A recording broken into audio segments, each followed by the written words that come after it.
Hi everyone, कैसे हैं आप लोग। उम्मीद करते हैं आप सभी लोग बहुत अच्छे होंगे।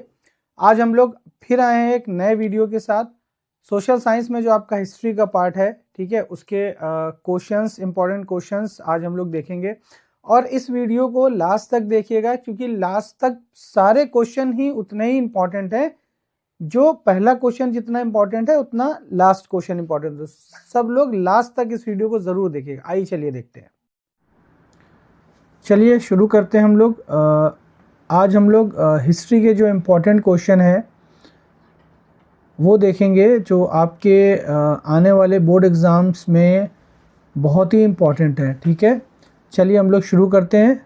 इसमें जो पहला क्वेश्चन है वो मुद्रण संस्कृति ने भारतीय राष्ट्रवाद के विकास में क्या मदद की है, पहला क्वेश्चन।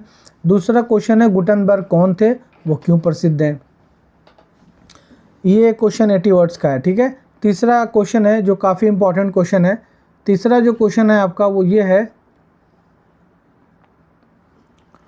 महामंदी के कारणों की व्याख्या कीजिए और बताइए भारतीय अर्थव्यवस्था पर इसका क्या प्रभाव पड़ा। ये क्वेश्चन आपका काफ़ी इंपॉर्टेंट है, तो ये याद ध्यान रखिएगा, ये क्वेश्चन आपका काफ़ी इंपॉर्टेंट है। ठीक है, नेक्स्ट क्वेश्चन है मुद्रण क्रांति क्या है, इसका फ्रांस की क्रांति पर क्या प्रभाव पड़ा। नेक्स्ट, मुद्रण संस्कृति क्या है, इसमें चीन की क्या भूमिका है, ये क्वेश्चन। नेक्स्ट, इटली के एकीकरण में महत्वपूर्ण भूमिका निभाने वाले 3 नेताओं के नाम बताइए। नेक्स्ट, भारत के स्वतंत्रता संघर्ष में गांधी जी के योगदान का मूल्यांकन कीजिए। ये बहुत इंपॉर्टेंट क्वेश्चन है, बराए करम इसको अच्छे से पढ़ लें, ये क्वेश्चन कई बार का आया हुआ है। ठीक है, इसको ध्यान रखिएगा। चलिए हम लोग अपनी नेक्स्ट स्लाइड पे चलते हैं। ऑटो वॉन बिस्मार्क कौन था, वो क्यों प्रसिद्ध है, ये ध्यान रखिएगा। ठीक है, क्वेश्चन आता है, कई बार पूछा गया है।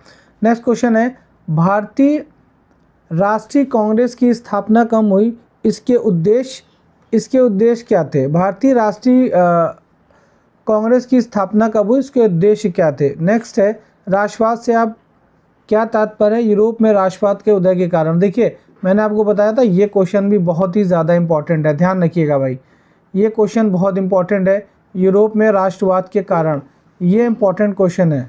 ठीक है, इस बात का ध्यान रखिएगा, ये क्वेश्चन बहुत ही ज़्यादा इंपॉर्टेंट है, ये क्वेश्चन कई बार पूछा जाता है। नेक्स्ट क्वेश्चन है प्रथम विश्व युद्ध के 3 परिणामों का उल्लेख कीजिए। प्रथम विश्व युद्ध कब हुआ था, उसके कारण क्या थे और उसके परिणाम।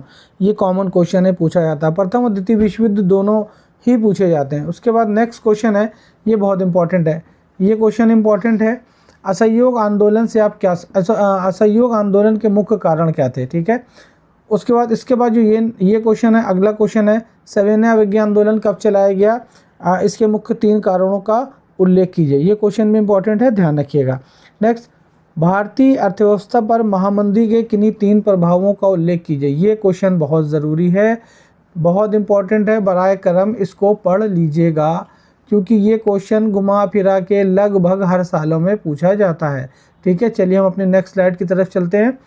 यूरोप में राष्ट्रवाद के उदय में जर्मनी एवं इटली के एकीकरण का योगदान बताइए। ठीक है, ये क्वेश्चन भी ध्यान रखिएगा, जर्मनी और इटली के एकीकरण का योगदान बताइए। भारत छोड़ो आंदोलन पे एक टिप्पणी लिखिए। ठीक है, प्रथम विश्व युद्ध के पश्चात होने वाली आर्थिक महामंदी पर भारत पर क्या प्रभाव पड़ा, ये क्वेश्चन काफ़ी इंपॉर्टेंट है। ठीक है, ये क्वेश्चन कई बार पूछा जाता है, तो इसका ध्यान रखिएगा, ये क्वेश्चन महामंदी वाला ये बहुत बार पूछा जाता है। उसके बाद क्वेश्चन है नेपोलियन कौन था, उसके सुधार क्या थे, उसके सुधारों का क्या प्रभाव पड़ा। ठीक है, ये क्वेश्चन भी आता है। उसके बाद नेक्स्ट क्वेश्चन है जोसेफ मेज़िनी के विचारों पर प्रकाश डालिए। ये क्वेश्चन अब आता है। कॉमन लॉ इंपॉर्टेंट है, ये भी क्वेश्चन पूछा जाता है, ध्यान रखिएगा, ये भी इंपॉर्टेंट है। ठीक है, कॉमन लॉ के निरस्त होने के बाद ब्रिटेन की खास समस्या का हल किस प्रकार हुआ। नेक्स्ट क्वेश्चन है ब्रिटेन वुड समझौता क्या है, इसका क्या उद्देश्य था। ये भी क्वेश्चन इंपॉर्टेंट है। ठीक है, नेक्स्ट स्लाइड पे आते हैं और ये लास्ट स्लाइड है, ध्यान रखिएगा, पहले क्वेश्चन से लेके आखिरी क्वेश्चन तक सब इंपॉर्टेंट है, कहीं से कुछ भी आ सकता है, तो लास्ट तक वीडियो को देखिएगा।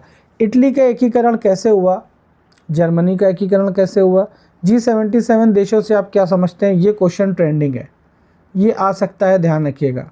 ये G77 वाला क्वेश्चन जो है ये आ सकता है, क्योंकि अभी कई देशों की मीट हुई है, तो ये क्वेश्चन हो सकता है कि आ जाए। नेक्स्ट क्वेश्चन है, भारत में राष्ट्रवाद के उदय के क्या कारण थे? ठीक है, ये भी क्वेश्चन इंपॉर्टेंट है, तो इसको भी पढ़ लीजिएगा।